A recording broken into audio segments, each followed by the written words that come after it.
Pagbasa mula sa Aklat ng Karunungan. Sinong tao ang lubos na makakaunawa sa kaisipan ng Diyos?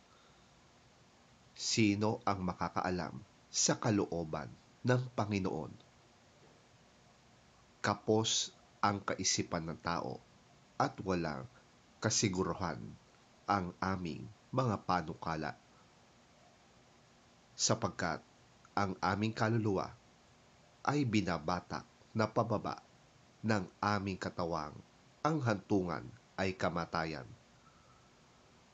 Ang aming katawang lupa ay pabigat sa isipang punong-puno ng mga panukala.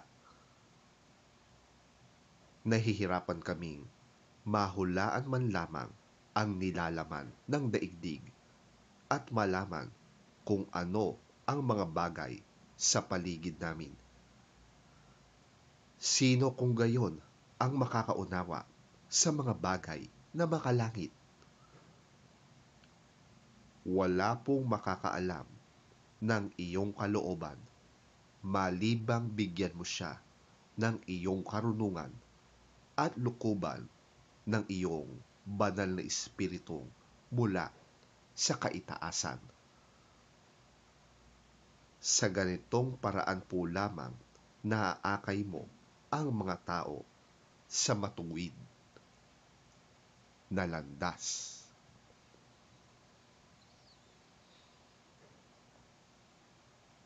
Ang salita ng Diyos. Salamat sa Diyos.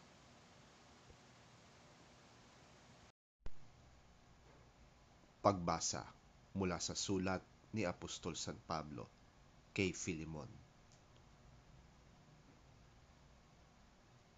Ako si Pablo, na sugo ni Kristo Jesus, at ngayoy nakabilanggo dahil sa Kanya, ay nakikiusap sa iyo para kay Onesimo na aking anak sa pananampalataya.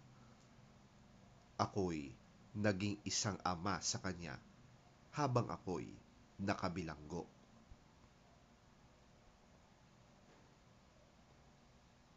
Pinababalik ko na siya sa iyo kasama ang aking puso.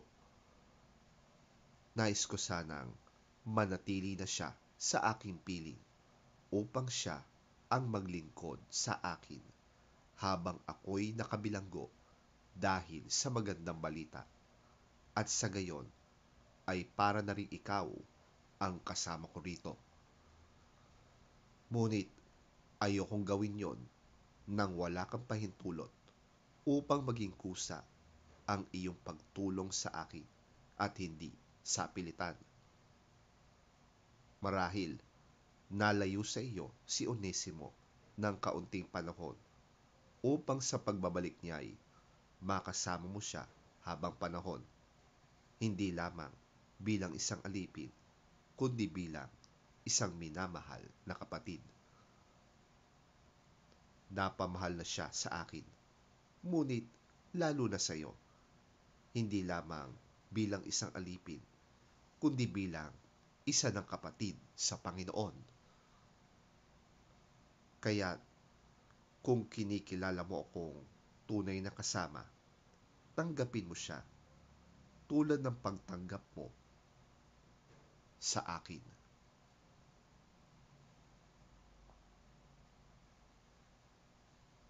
Ang salita ng Diyos. Salamat sa Diyos.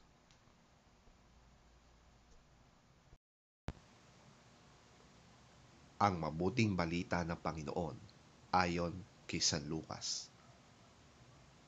Papuri sa iyo, Panginoon. Sumama kay Jesus ang napakaraming tao. Humarap siya sa kanila at kanyang sinabi, "Hindi maaaring maging alagad ko ang sino mang umiibig sa kanyang ama at ina, asawa at mga anak, mga kapatid, at maging sa sarili niyang buhay ng higit sa akin. Ang ayaw magpasan ng sarili niyang krus at sumunod sa akin ay hindi maaaring maging alagad ko. Kung ang isa sa inyo'y nagbabalak na magtayo ng tore, hindi ba siya uupo muna upang magplano at kwentahin kung magkano ang magagastos niya upang matiyak kung may sapat siyang pera para maipatapos ang kanyang ipapatayo? Baka matapos mailagay ang mga pundasyon ay hindi naman mayari ang tore. Siya'y kukutsain lamang ng lahat ng makakakita niyon. Sasabihin nila, ang taong ito'y nagsimulang magtayo, ngunit hindi naman naipatapos.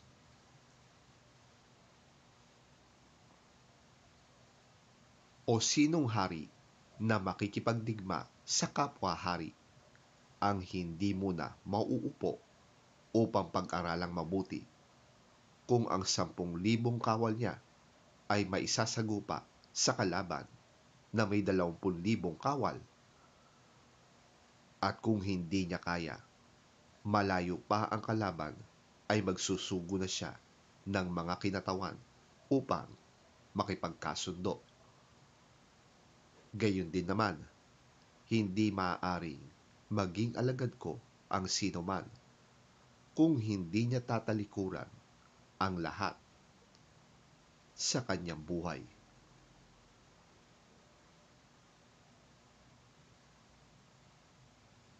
Ang mabuting balita ng ating Panginoon. Pinupuri ka namin, Panginoong Hesukristo.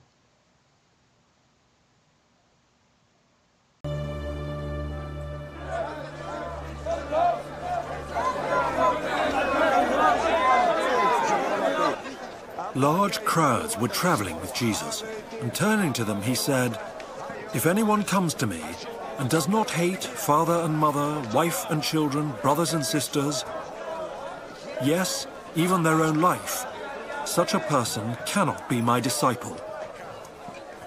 And whoever does not carry their cross and follow me cannot be my disciple."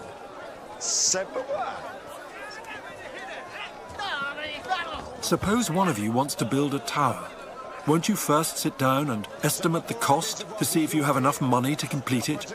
For if you lay the foundation and are not able to finish it, everyone who sees it will ridicule you, saying, "This person began to build and wasn't able to finish." Or suppose a king is about to go to war against another king. Won't he first sit down and consider whether he is able with 10,000 men to oppose the one coming against him with 20,000? If he is not able, he will send a delegation while the other is still a long way off and will ask for terms of peace. In the same way, those of you who do not give up everything you have cannot be my disciples.